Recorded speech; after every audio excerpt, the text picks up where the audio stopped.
여기가 머릿속에 싹 들어오는 그림이에요. 아주 간단한 이야기인데 이 간단한 이야기 속에서 우리가 평생 붙들어야 될 중요한 어떤 하나님의 선물이 있다고 생각이 됩니다. 예수님께서 제자들에게 호수 저편으로 가자 이렇게 먼저 말씀하셨어요. 그죠?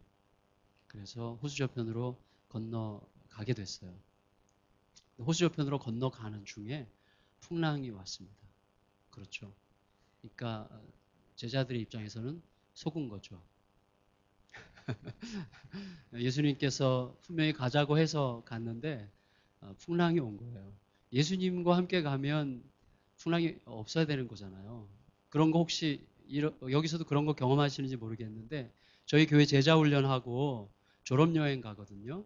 예를 들어서 그런 때가 자주 있는데 졸업여행 가려고 교회에서 출발해요. 비가 막 와요. 근데 이제 도착지 저희가 저기 신안 앞바다라는 곳으로 가는데 거기 도착할 때쯤 되면 해가 쨍쨍해져요. 그런 경우가 많아요.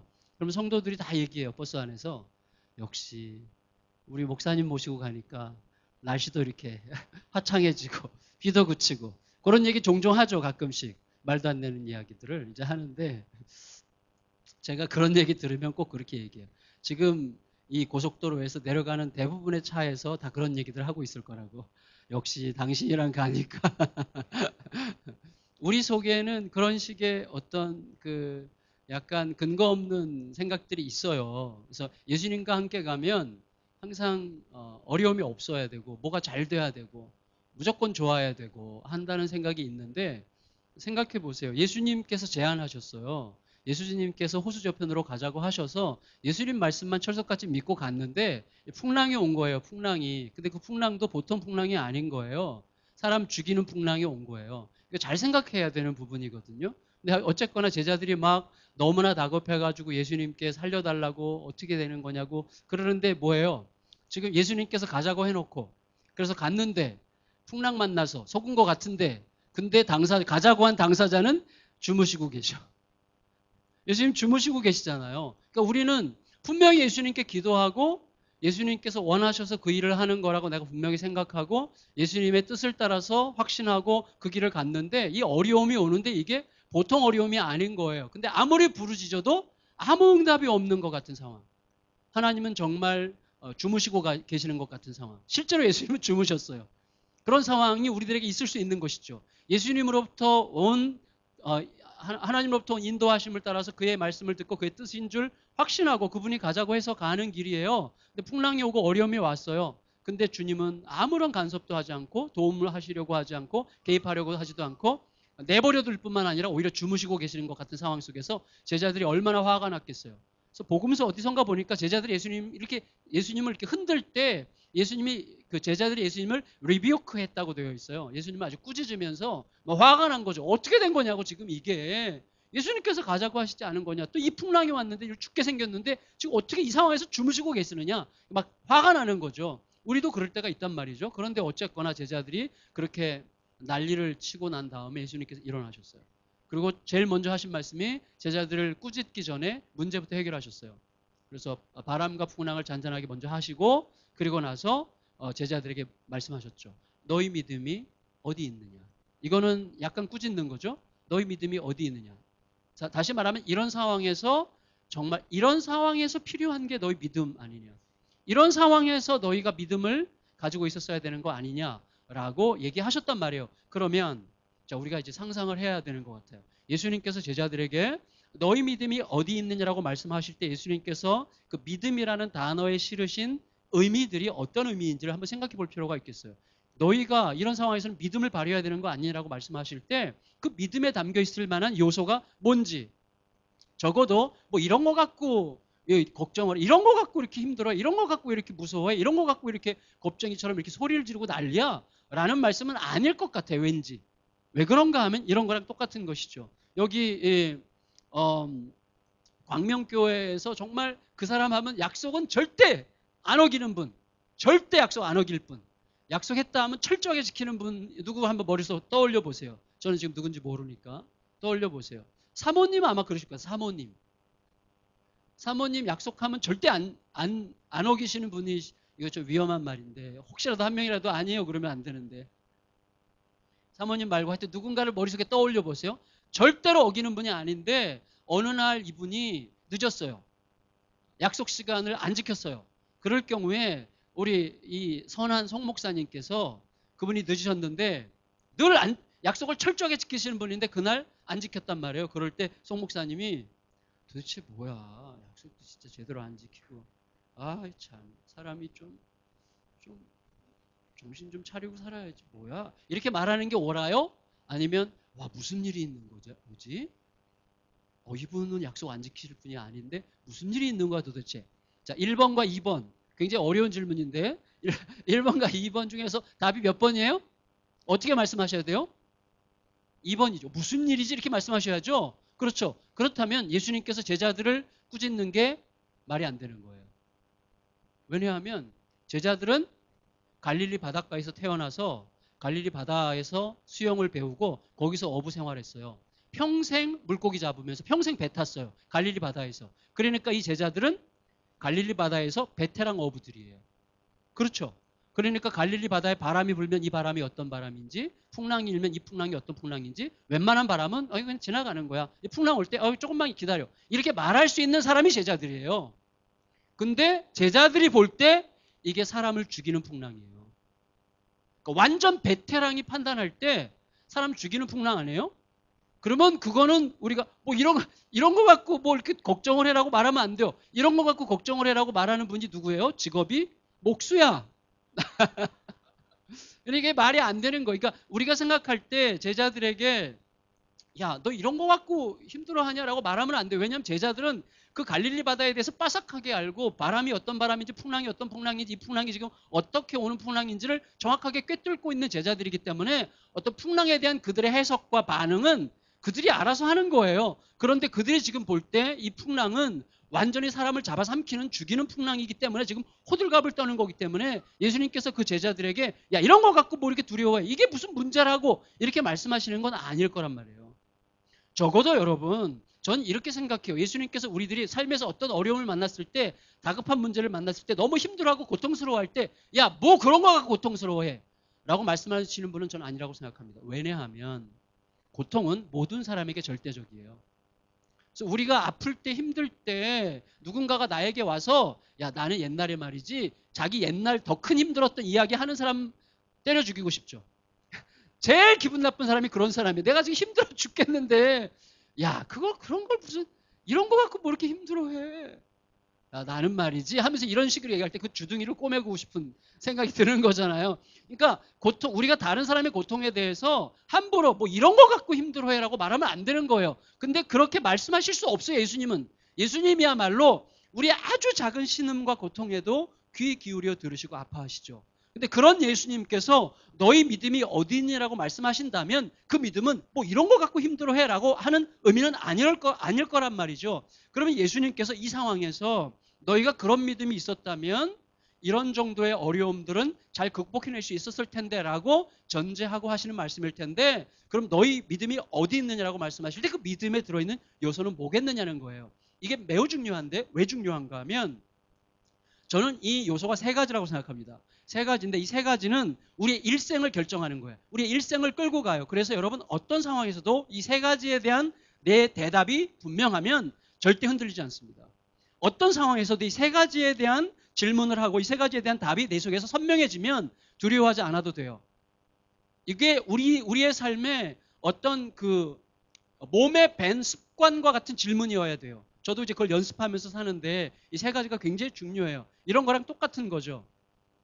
어떤 사람이 어떤 상황에서 실수를 했을 때 그 실수는 그 사람이 그 상황에서 그렇게 할 수밖에 없이 충동적인 상황이었기 때문에 실수한 게 아니라 그 사람이 그 상황에서 실수인 것처럼 보이지만 지금까지 살아왔던 패턴이 그 상황에서 실수하도록 살아온 패턴이기 때문에 실수하게 되는 거예요. 다시 말하면 사람이라는 것은요, 제가 오카는 목사님이라고 계셔요. 돌아가신 오카는 목사님이라고 아세요? 네, 그분 계셨어요. 그분이 과거에. 근데 오카는 목사님의 사진 가르쳐 주셨던 그 함철원 작가라고 있어요. 우리나라 아주 대표적인 작가 중에 한 분인데 그분한테 저희 그 모임, 큰숲 모임에서 1년만 동안 사진을 배웠어요. 거의 이제 철학 공부를 많이 했는데 사진 공부를 1년 반 하고 나서 이제 현장에 사진 찍으러 필드에 나가는데 나가는 날 이분이 하신 얘기가 정말 의미 있게 와닿았어요. 저는 사진 잘 못 찍어요, 지금. 사진이랑 저랑 좀 안 맞는 것 같은데 중요한 건 뭐냐면 이분이 한 말이 여러분은 지금 지난 1년 6개월 동안 배운 사진 기술을 현장에서 객관적으로 확인하기 위해서 나가는 게 아닙니다. 여러분이 어떤 사진을 찍을 때 그 사진에는 여러분들이 태어나서 지금까지 살아왔던 세월이 담길 것입니다. 그 기술을 가지고 찍는 게 아니라 여러분이 어떤 대상을 잡든지 그 대상을 잡는 각도, 대상에 대한 색상, 여러분이 좋아하는 선호하는 색상과 구도와 각도와 이 모든 것들은 여러분들이 지금까지 살아왔던 삶이 반영되는 방식으로 나타나게 되는 것입니다.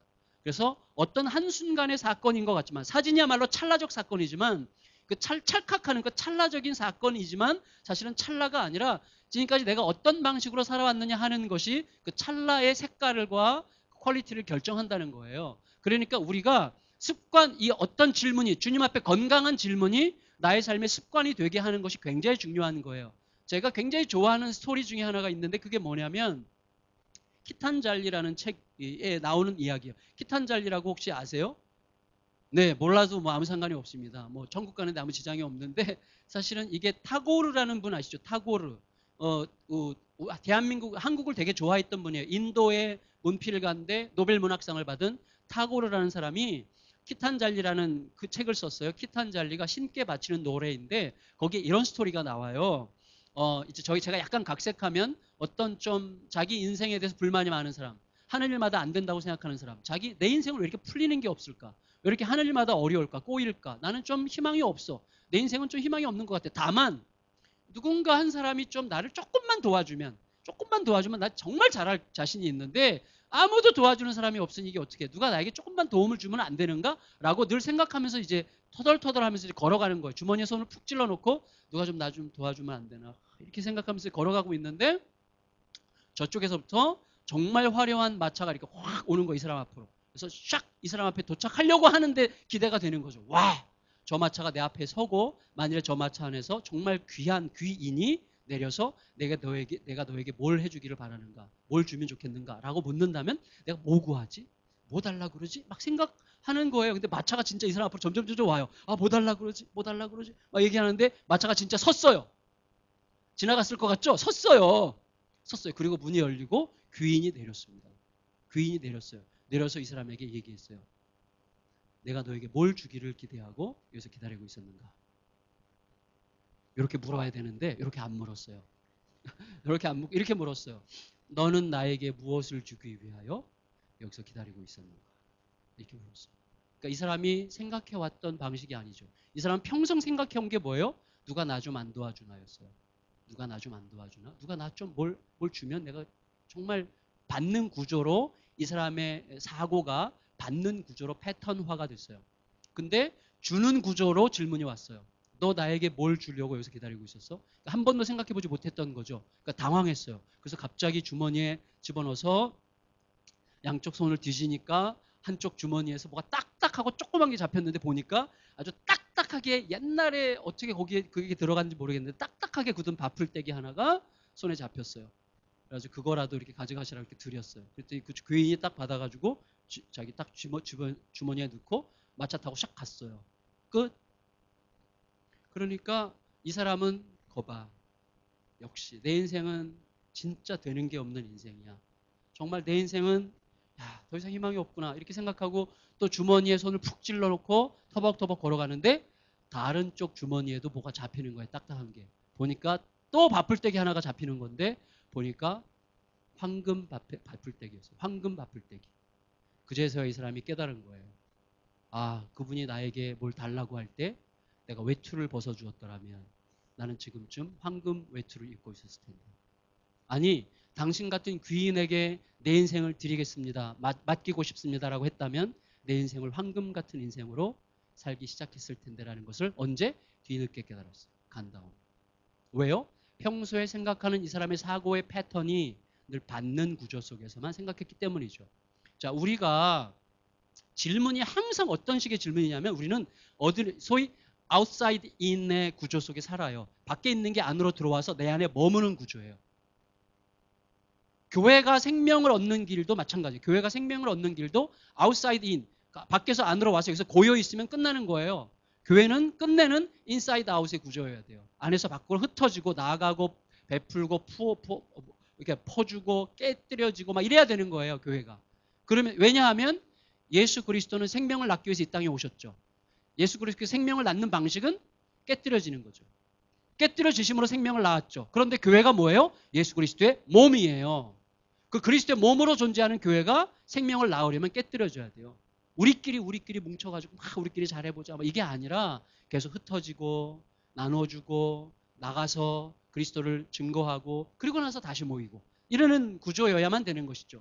제가 약간 곁길로 갔는데 중요한 건 뭐냐면 이 세 가지 예수님께서 요청하셨던 이 너희 믿음이 어디 있느냐라고 말씀하실 때 그 믿음에 들어갈 만한 요소 세 가지를 여러분 꼭 기억하셔야만 됩니다. 첫째는 뭐냐면 아주 평범한 거예요. 아주 평범하지만 대단히 중요한 거예요. 첫째는 선장이 누구냐예요. 선장이 누구냐. 따라해 보세요. 선장이 누구냐. 선장은 목적지를 텔로스라고 그러죠. 목적지를 알고 목적지를 향해서 가자고 지시하고 끌고 가는 분이 선장이죠. 자, 여러분 우리 인생의 선장은 누구죠? 예수님이죠. 아멘. 할렐루야. 저도 예수님이거든요. 예수님. 근데 제가 예수님이 어떻게 예수님이 안 되시는지를 제가 말씀드릴게요. 작년에 4월 달에 저희 교회가 이제 국민은행에서 대출을 받아가지고 이제 학교 겸 예배당을 졌잖아요. 그래서 한 60억 정도 지금 아직 빚이 있어요. 지금 많이 갚아서 이제 한 50억 남았는데 그러면 이제 그 빚을 갚는데 갑자기 국민은행에서 이 원금 저희 이제 시작할 때도 원금 상환이 들어가는데 원금 상환이 작년 4월부터는 매달 원금 상환만 2천만 원이었는데 매달 원금 상환만 4천 몇백만 원으로 들어요. 이자까지 합치면 저희가 한 6, 7천 다른 것까지 합쳐서 매달 저희가 한 1억씩 나가요. 매달. 그러니까 이걸 감당하기가 너무 쉽지 않잖아요. 그래서 근데 하던 복지, 선교 이런 건 그대로 다 하면서 이걸 해나가려니까 버거운 거예요. 근데 제가 4월 달부터 이제 그게 원금 상환이 올라가면서 이제 부담이 오기 시작하는 건데 주님께서 돈 걱정하지 말라 그러셨잖아요. 돈 걱정하지 않을 거라고 그러셨잖아요. 그걸 철석같이 믿고 막 그거 붙들고 기도하는데 기도할 때마다 막 두려움이 오는 거예요. 두려움이.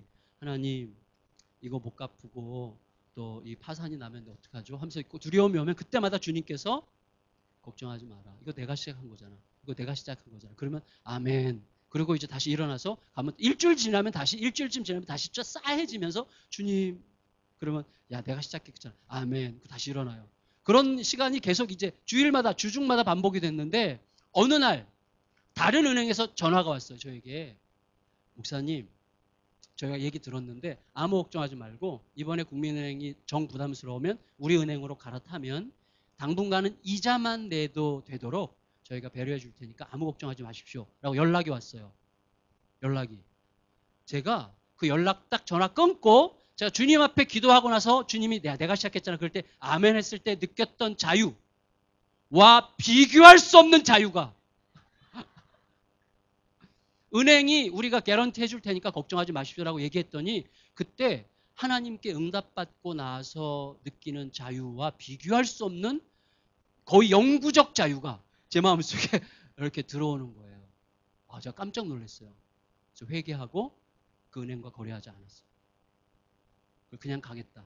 주님께서 내가 시작했잖아요. 그래서 그 믿음으로 가겠다. 그래서 지금 잘 가고 있어요. 매달 그냥 잘 이렇게 넘어가고 있는 중인데 사실은 제가 왜 이 말씀을 드리는가 하면 우리가 우리의 인생의 선장은 주님입니다라고 얘기하지만 사실 이 부분 잘 생각해야 돼요. 제가 이번에 말씀 사경회를 통해서 반복적으로 이야기했던 부분이에요. 제 속에서 어떤 때 나의 다가오는 어떤 두려움, 염려, 근심, 원망, 어떤 불안함 이런 것들을 아주 내 마음을 꺼내서 손바닥 위에 올려놓고 이렇게 자세히 탐색해 보면요. 진짜 내 인생을 끌고 가는 항해의 선장이 예수님이 아닌 경우가 굉장히 많아요. 사실은. 예수님 믿음으로 아멘 할 때의 확신보다 주머니에 돈이 두둑할 때 그 확신이 훨씬 더 강렬하다는 느낌이 들어요. 죄송해요. 제가 여러분을 제 수준으로 생각해 정말 죄송합니다. 회개해요. 저는 그런 인간이에요. 여러분 저보다는 뭐 수준이 만큼 높아가지고 말이 좀 안 통하는 것 같아요. 근데 어쨌거나 중요한 건 그거예요. 보세요.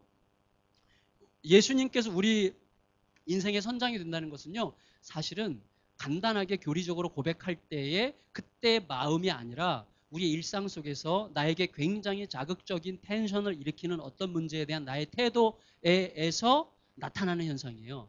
누가 내 선장이냐 하는 것은. 제가 알고 있는 오연승 권사님이라고 계신데 그 권사님은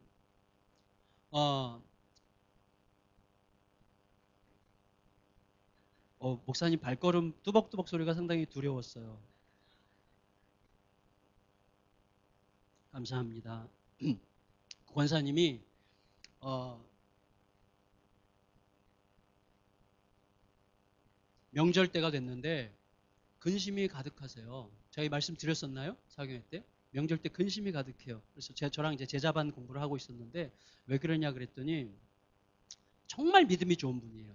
정말 예수님을 사랑해요. 우리 볼 때 우리 여기 교회에서도 야 저분이면 정말 믿을 수 있어.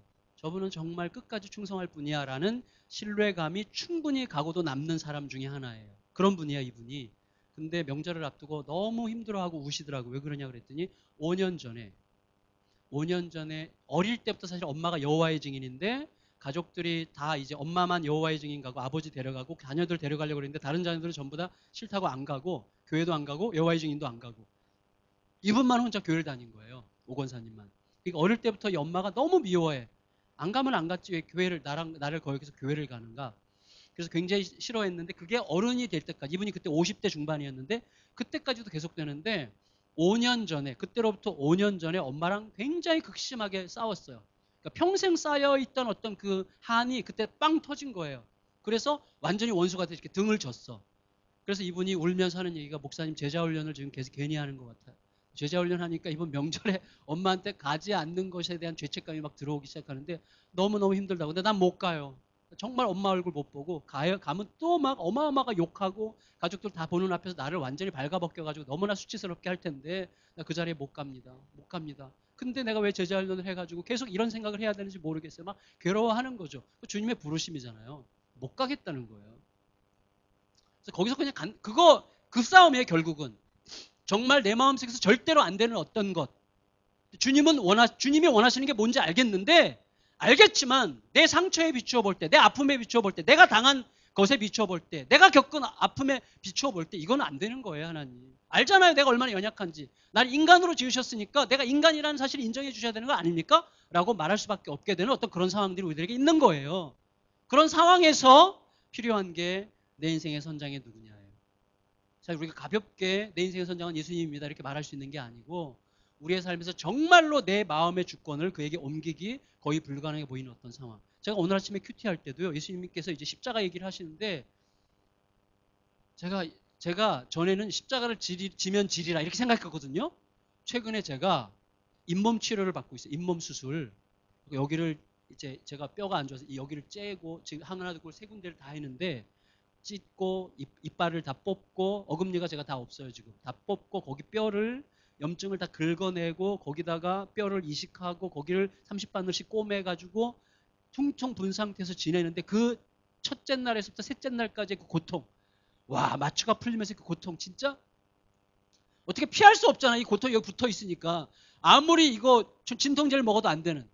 제가 치과 치료를 받다 보니까 십자가를 지는 고통을 내가 못 감당할 것 같아요. 자, 전에는 몸이 편안할 때는 십자가도 지리라 아멘 했어요. 근데 내가 요새 십자가랑 비교할 수 없는 치과 치료의 고통을 겪다 보니까 십자가 못 질 것 같아. 그런 거예요. 되게 상대적인 거거든요. 그래서 제가 이 권사님에게 얘기했어요. 권사님 정말 기회라고. 정말 힘들지만 기회라고. 예수님께서 주인이신 것을 인정할 수 있는 기회라고. 이 기회를 붙잡을 때 집사님이 예수님이 어떻게 선장 노릇 하시는지를 보게 될 거라고. 그거 합시다. 정말 나도 잘 모르겠지만 한번 믿고 한번 가봅시다. 근데 권사님 막 오는 거예요. 그래서 이제 같이 제자반 식구들과 같이 막 기도하고 갈 수 있도록. 그래서 몇 가지 약속을 했어요. 첫째, 무조건 간다. 둘째, 엄마로부터 어떤 욕과 수치가 들어오지 간에 듣고 흘려버리면서 계속 주님께 묻는다. 주님 어떻게 할까요? 주님 어떻게 할까요? 주님 어떻게 할까요? 요것만 묻는다. 셋째, 주님으로부터 어떤 종류의 조그만 감동이라도 오면 즉각적으로 순종한다. 즉각적으로 순종하지 않으면 순종하지 않을 수 있는 이유가 막 나오니까. 세 가지를 약속하고 보냈어요. 명절 지나고 왔는데 다들 궁금해. 어떤 일이 있었을까? 고사님 무슨 일이 있었어요? 그랬더니 고사님 막 우는 거야. 진짜 막 엉엉 울면서. 예수님은 살아계세요. 어떻게 됐냐 그랬더니 갔어요. 집에 갔는데 가족들이 다 동그랗게 둘러앉아서 있는데 드디어 시작됐어. 엄마가 전현이 왜 와가지고 내 속을 뒤집어 놓는가. 나랑 원수 평생 안 보기로 했으면 오지 말아야지 저 면상을 뭐 이러면서 막 엄청나게 쏴대는 거죠. 근데 약속을 했잖아요. 계속 들으면서 이렇게 들으면서 한쪽을 흘려버리면서 주님 어떻게 할까요? 주님 어떻게 할까요? 주님 어떻게 계속 묻는 거예요. 주님 어떻게 할까요? 그런 상황에서 주님이 갑자기 엄마한테 사랑한다고 말해. 이런 건 분명히 틀림없이 주님의 음성이에요. 너무 뜬금없잖아요. 막 욕하는데 엄마한테 사랑한다고 말해. 그때 즉각적으로 순종하기 위해서 그냥 뻘떡 일어나서 엄마한테 가서 꽉 끌어안아가지고 끌어안고 엄마 사랑해. 엄마가 막 뭐야 인연이 막 이러니까 엄마보다 힘이 좀 더 세니까 더 끌어안고 엄마 사랑해. 엄마 사랑해. 엄마 사랑해. 엄마 사랑해. 엄마 사랑해. 막 엄마 사랑해 울면서 그랬는데요. 엄마가 갑자기 힘을 쪽 빼더니 나도 알아. 나도 알아. 이제부터 너 맘대로 해라. 그러셨대요. 그래가지고 막 가족들이 박수치고 난리가 난 거예요. 완전히 화해가 된 거예요. 그러면서 이분이 예수님은 살아계세요. 그 고백을 하는 거죠. 사실은 예수님이 우리의 인생의 선장이라고 하는 것은 사실은 우리에게는 이런 식으로 매우 드라마틱하게 경험될 수밖에 없어요. 왜냐하면 우리가 평소에 그분이 우리의 선장이라고 생각하는 것은 우리가 어떤 그분이 선장이면 안 될 것 같은 상황, 어려운 상황 속에 빠지기 전까지만 그분은 우리의 선장이지, 그분이 선장이면 나는 너무 억울해서 안 돼 라고 생각할 만한 상황에서는 그분이 선장되기가 너무 어려운 거예요. 근데 그분이 선장이 돼야 되는 상황은 바로 그때죠. 바로 그때. 그분이 선장이면 내가 너무 억울하고, 그분이 선장이면 내가 너무나 슬프고, 그분이 선장이면 내가 너무 힘들어서 못 견디겠고, 그분이 선장이면 난 죽을 것 같고. 근데 그런 상황에서 그분이 선장이어야 그분이 선장인 거예요. 누가 내 배의 선장이냐? 이게 너무나 중요한 거예요. 누가 내 배의 선장이냐? 이 질문 따라해보세요. 누가 내 배의 선장이냐? 두 번째는 뭐냐면 나는 그 선장을 누구라고 생각하느냐 이거예요. 다시요. 나는 그 선장을 따라해보세요. 나는 그 선장을 누구라고 생각하는가?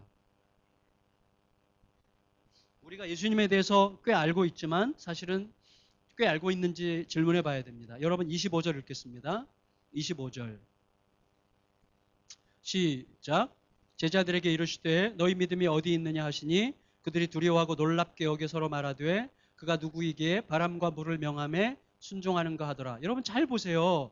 제자들은요 이런 거예요. 제자들은 예수님을 잘 알고 있었어요. 그래서 예를 들어서 예수님에 대해서 만나고 싶고 예수님에 대해서 궁금했던 어떤 사람들이 예수님이 어떤 분이신지를 물으러 예수님에게 직접 가기 어려울 때 제자들에게 물었겠죠. 그럴 때 제자들은 우리 예수님은 이런 분이야. 잠버릇은 이렇고 주무실 때 이런 얘기도 하시고 새벽에 일찍 기도하고 가시고 뭐 이러면서 예수님에 대해서 예수님과 24시간 같이 지내고 있으니까 예수님에 대해서 자기들이 아는 바를 얘기했겠죠. 그래서 밖에 사람들에게는 그리스도 밖에 있는 제자 공동체 밖에 있는 사람들에게는 예수님에 대해서 가장 잘 아는 사람들이 제자들이죠. 그 제자들이 지금 뭐라 그랬어요? 우리는 예수님을 잘 알고 있는 것 같았지만 이분이 바람과 풍랑에게 명할 때 바람과 풍랑이 순종하게 하시는 분이신 줄은 예전엔 미처 몰랐네라는 말이죠. 그렇잖아요. 그가 누구이기에 바람과 물을 명함에 순종하는가? 와, 우리는 예수님을 알았지만 예수님이 이런 분이신 줄 몰랐어. 그거죠. 그러니까 우리의 삶에서 다가오는 여러 가지 도전과 아픔에 대한 우리들의 반응은 내가 예수님을 어떤 분으로 알고 있느냐에 대한 정도에 의해서 결정되는 거예요. 어떤 일에 대해서 호들갑 막 떠는 사람들은 예수님을 그 정도로 알고 있는 거예요. 그러니까 예수님에 대해서 예수님을 어떤 분으로 알고 있느냐의 깊이와 넓이가 나의 삶에서 다가오는 모든 도전에 대한 나의 반응을 결정해요. 제자들에게는 풍랑과 바람까지 잔잔케 하시는 예수님은 없었어요. 머릿속에. 예수님을 알고 있었지만 그런 예수님은 없었단 말이에요. 신앙생활은 뭡니까? 우리 안에서 예수님이 누구신가가 점점 더 깊어지고 점점 더 넓어지고 확장되는 것이 신앙생활이에요. 예수님을 더 알아가야 돼요. 그래서 날이 갈수록 더 예수님을 더 깊이 더 알아가고 더 사랑하고 더 이해하고 더 그 안으로 들어가야지 내가 알고 있는 천국 들어가는 티켓 주는 정도의 예수님이면 우리는 우리의 삶에서 여지없이 무너지게 되어 있습니다. 여지없이 무너져요. 예수님을 더 알아가야 돼요. 점점 더 알아가야 되는 거예요. 여러분 생각해 보세요. 자, 모세가 죽었어요. 모세가 죽고 그 다음에 리더십을 이어받은 사람이 누구죠? 여호수아예요. 여호수아서 1장을 보면 여호수아가 지금 리더십을 이어받은 것 때문에 행복해하고 즐거워합니까? 두려워 떨고 놀라고 있습니까? 두려워 떨고 놀라고 있죠. 그러니까 백성들도 하나님도 계속해서 여호수아에게 말하는 게 뭐예요? 두려워 말라, 놀라지 말라, 뭐 이렇게 계속 얘기하잖아. 너무나 두려우니까. 근데 왜 두렵죠? 여호수아가? 왜 두려워요? 모세가 죽었기 때문이죠. 자기의 스승, 아버지 같은 모세가 죽었기 때문이죠. 동시에 모세에 비교해 볼 때 자기는 리더가 아니기 때문이죠. 모세의 리더십은 지상 최고의 리더십이었죠. 모세의 리더십에 비교해 볼 때 자기는 너무나 별 볼 일 없는 존재예요. 그런데다가 내가 끌고 가야 될 백성들은 어마무시한 백성들이야. 말을 안 들어. 그리고 이 백성들은 전부 다 모세에게 길들여져 있어요. 모세의 리더십에 40년 동안 길들여져 있던 백성들을 끌고 그 다음에 리더가 끌고 간다는 것은 정말 힘든 일이에요. 진짜 힘든 일입니다. 더구나 하나님께서 여호수아에게 뭐라 그러셨어요? 이 백성들 데리고 요단강 건너 그러셨어요. 그러니까 이 백성들을 데리고 지금 넘실거린 요단강을 건너가봤자 전쟁이야. 뒤로 돌아가면 적군이야. 광야야. 어디로든 갈 수 없어요. 나는 이 백성들을 데리고 지금 건너갈 수밖에 없는데 건너갈 수는 없어. 그러니까 하나님이 안 보이는 거예요. 너무나 힘든 거예요. 그때 이게 굉장히 중요한 건데요. 그때 하나님께서 여호수아에게 주신 해법이 뭐예요? 여러분이 정말 힘들어서 너무 구체적인 문제 때문에 힘들어가지고 고생하다가 마음고생 너무 심어가지고 송 목사님 찾아갔어요. 송 목사님 찾아가서 막 내 문제를 막 1시간 동안 쫙 얘기했어요. 너무 힘들어요. 그랬더니 송 목사님이 간단하게 대답을 딱 해주셨어요. 말씀을 좀 더 읽으세요. 그러면 그 집사님이 네 알겠습니다. 이를 악물고 대답하겠죠. 네 알겠습니다. 그러고 문 꽝 닫고 나오면서 에이씨 누가 몰라. 그러면 생각해 보세요. 여호수아가 그렇게 놀라고 힘들어하고 머리가 하얘졌을 때 하나님께서 여호수아에게 주신 해법은 말씀을 읽으라는 거였어요. 여호수아 1장 8절이잖아요. 이 율법책을 내 입에서 떠나지 말게 하고 주야로 읽고 그 가운데 기록된 대로 지켜 행하라. 이게 하나님의 해법이에요. 그러면 하나님께서 말씀 읽으라는 말을 하실 때 우리가 어떤 인간인지 아시잖아요. 그러면 하나님께서 어떤 인간인지 아시면서도 말씀 읽으라고 하실 때 하나님께서 여호수아에게 의도하셨던 건 뭘까요? 어떤 의도로 어떤 뜻으로 여호수아에게 말씀 읽으라고 하셨을까요? 저는 간단하게 말씀드리면 이거예요. 여호수아에게 율법책이라고 그랬으니까 창세기부터 신명기까지 모세가 쓴 어떤 책이겠죠. 그러면 창세기부터 신명기까지를 읽고 또 읽을 때 안 읽혔을 거예요. 제 생각에는. 여호수아도 인간이니까. 이렇게 힘들고 어려울 때는 말씀이 안 읽힙니다. 제가 우울증 걸렸을 때 말씀이 도망가고 날아가고 막 피해 다니더라고요. 말씀이 안 읽혀요. 말씀이 안 읽혀. 근데 딱 읽히는 말씀만 있어요. 시편. 시편은요. 막 소리내서 읽으면서 제가 엉엉 울고 막 난리가 났어요. 왜? 내 마음 막 쏙쏙 알아줘. 이 말씀이. 여호수아가 이렇게 놀라고 두려워할 때 말씀이 잘 안 읽혔을 가능성이 있는데 그래도 여호수아가 너무너무 궁금해하고 읽고 싶었고 반복해서 읽었던 말씀이 있었을 거예요. 그게 뭐겠어요? 홍해 앞에 서 있는 모세겠죠. 홍해 앞에서 모세가 어떻게 했을까? 우리 스승 모세가 홍해 앞에서 뭐 어떻게 했을까? 그거 너무나 궁금했겠죠. 왜? 나는 지금 요단강 앞에서 건너라고 하고 있는데 모세는 홍해 앞에서 어떻게 했을까? 그리고 나서 제가 볼 때는 그때 무릎을 딱 친 거예요. 그때 응답을 받았어. 어떻게 알 수 있는가 하면 굉장히 두려워하고 있던 여호수아가 하나님께서 말씀 읽어 그랬을 때 말씀 읽고 나서 바로 그 다음 절에 백성들의 군대 장관들을 소집해가지고 얘들아 준비해. 3일 있다가 우리가 요단강 건널 거야. 라고 확신 있게 얘기해요. 그 말은 뭐냐면 말씀 읽는 중에 응답을 받은 거죠. 어떤 응답일까? 이거예요. 모세가 홍해 앞에서 한 게 아무것도 없다는 사실을 깨달은 거예요. 저는 이게 굉장히 위대한 발견이라고 생각합니다. 모세가 홍해 앞에서 한 게 아무것도 없어요. 아무것도 없어요. 그냥 하나님께서 시키시는 대로 홍해가 갈라져라 이거 한 거예요. 유대인들의 전설에 따르면 모세는 혀가 짧았어요. 그러니까 홍해가 갈라졌다. 제가 지금 일부러 모세를 깎아내리고 있어요. 일부러. 그냥 모세는 영웅이 아니에요. 모세는 영웅이면 안 돼요. 하나님께서 여호수아에게 말씀을 읽으라고 하셨을 때 여호수아에게 기대하신 건 뭐냐면 내가 하는 게 아니구나. 이게 처음부터 끝까지 하나님의 스토리구나. 모세도 홍해 앞에서 한 게 아무것도 없고 하나님께서 하라고 하신 그것을 했을 뿐인데 이 백성들을 끌고 여기까지 온 거구나. 그러면 내가 할 수 있는 건 내가 할 수 있는 게 없으니까. 내가 하려고 하니까 힘든 거 아니겠어요? 내가 할 수 있는 게 아무것도 없을 때 얼마나 자유롭습니까? 하나님께서 원하시는 그것을 하면 되는 거 아니에요? 그때 여호수아가 번쩍 정신이 난 거예요. 그 주님께 여쭙고 주님께서 확신을 주셨고 3일 안에 건너갈 거라고 확신 있게 선포하게 된 것입니다. 그거예요. 하나님을 알아가는 것은 그거예요. 내 속에서 하나님이 누구신지 어떤 분이신지를 점점 알아가는 거죠. 저도 알량하지만 예를 들어서 아까 말씀드렸던 은행 그 얘기를 통해서 제가 마음속에 생각한 거죠. 아, 내가 은행을 통해서 이렇게 더 큰 위로를 받고 있다면 은행이 나에게 하나님보다 더 큰 영향을 끼치고 있는데 이 영향력을 내가 허용한다면 내게 하나님은 너무나 작아지시겠구나라는 생각이 드는 거죠. 그때 은행을 포기하고 하나님을 선택할 때 하나님이 너무나 신실하게 일하세요. 작년 연말에 저희 교회 1년 예산이 한 25억쯤 돼요. 그런데 작년 연말 11월 말로 재정장로님이 저에게 왔어요. 목사님, 우리 100만 원밖에 안 남은 거 아시죠? 아껴 쓰셔야 됩니다. 저에게 왔어요. 근데 그때 첫 제 반응이 진짜 너무너무 행복했어요. 왜냐하면 첫 반응이 익사이팅하네요. 제가 그랬어요. 저는 그럴 수 있는 인간이 아니에요. 저는 근심 덩어리고 잔머리가 많고 머리가 복잡하고 막 밤잠을 못 자고 이런 인간이거든요. 하나님이 은혜를 진짜 주시는데 놀랍게 주세요. 제가 와우 장로님 너무 익사이팅하네요. 하나님께서 진짜 어떻게 하실지 모르겠어요. 와, 그 다음 주 2주에 걸쳐서 진짜 헌금을 왕창. 지난주 여기 주보 보니까 헌금 엄청 많이 하셨던데 그런 식으로 갑자기 헌금을 갑자기 엄청나게 성도들이 해는 거예요. 2주 동안 아무도 모르는데.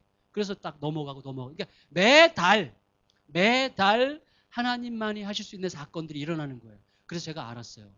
교회는 하나님이 필요 없는 구조로 가면 안 돼요. 그러니까 하나님이 없어도 되는 구조로 가면 안 되기 때문에 저희 교회는 재정 정책도 매달 그냥 제로로 터는 거예요. 제로로. 그러니까 매달 기도할 수밖에 없어요. 그러면 어떻게 돼요? 매달 하나님이 채우시는 역사를 볼 수밖에 없는 거죠. 그러니까 하나님이 계속 일하시는 거예요. 그게 너무나 힘들어요.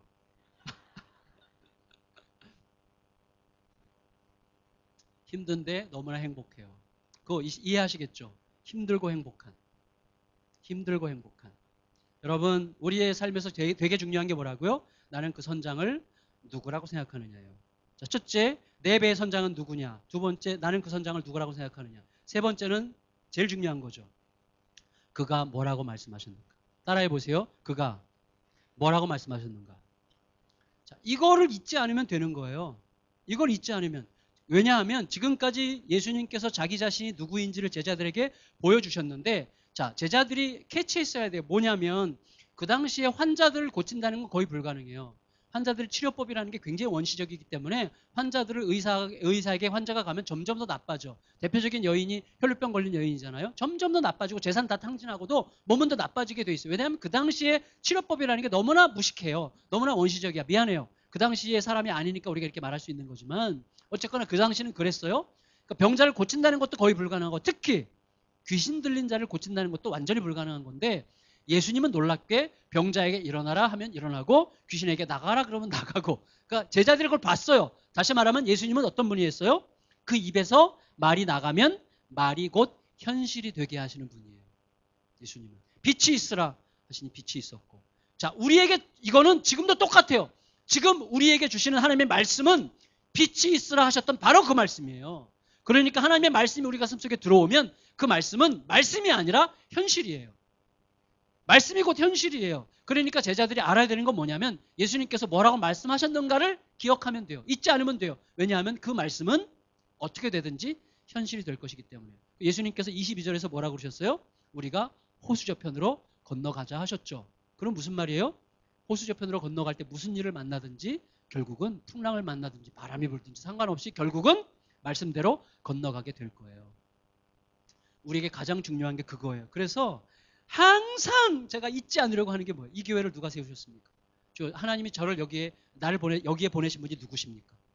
이 일을 시작하신 분이 누구십니까? 지금 묻는 거예요. 주님께서 시작하신 그 일이기 때문에 주님이 하실 것을 확신합니다. 그러므로 저는 지금 주님이 원하시는 그것만 하겠습니다. 이게 전부예요. 그것 가지고 그냥 7년 반으로 온 건데 하나님이 하시는 것 같아요. 진짜로. 이거예요. 우리의 삶에서 세 가지. 내 배의 선장은 누구냐? 나는 그 선장을 누구라고 생각하느냐? 그리고 뭐죠? 그분이 뭐라고 말씀하시느냐? 이 세 가지가 우리 속에서 마치 내 몸의 세포에 새겨져 있는 것처럼 늘 자연스럽게 질문으로 나오고 그 질문에 대한 대답이 우리의 삶에 적용되기 시작할 때 우리의 삶이 주님과 깊이 동행하는 삶으로 계속해서 인도함을 받고 결국 우리 모두는 호수를 건너는 자들 아닙니까? 호수 저편으로 가요. 호수 저편에는 뭐가 있어요? 우리가 감당해야 될 미션이 있어요. 예수님은 호수 건너가서 거라사 마을에 군대 귀신 들린 자를 고치셔서 그 마을을 새롭게 하시죠. 그런 것처럼 우리들에게도 호수 저편이 있는 거예요. 그런데 호수 저편으로 건너가기 위해서는 이 세 가지가 필요하고 세 가지와 함께 살아가게 될 때 결국 우리가 호수 저편으로 건너가 있는 것을 발견하게 될 것을 믿습니다. 그런 은혜로 호수 저편으로 다 건너가는 우리 모두가 되기를 예수님의 이름으로 축원합니다.